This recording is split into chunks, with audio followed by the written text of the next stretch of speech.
بسم اللہ الرحمن الرحیم۔ بہت سارے لوگ حج کے لیے جاتے ہیں اور حج صاحب استطاعت پہ زندگی میں ایک مرتبہ فرض ہے۔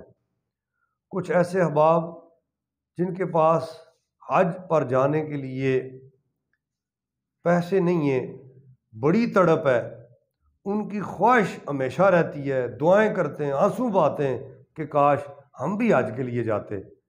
اس میں یہ ہم نے سمجھنا ہے کہ کوئی اللہ کا بندہ جو حج کے لیے نہیں جا سکتا تو اس کو بغیر حج پر جائے، کون سا ایسا عمل کرے بندہ کہ جس کی وجہ سے اللہ حج کا ثواب عطا فرمائے۔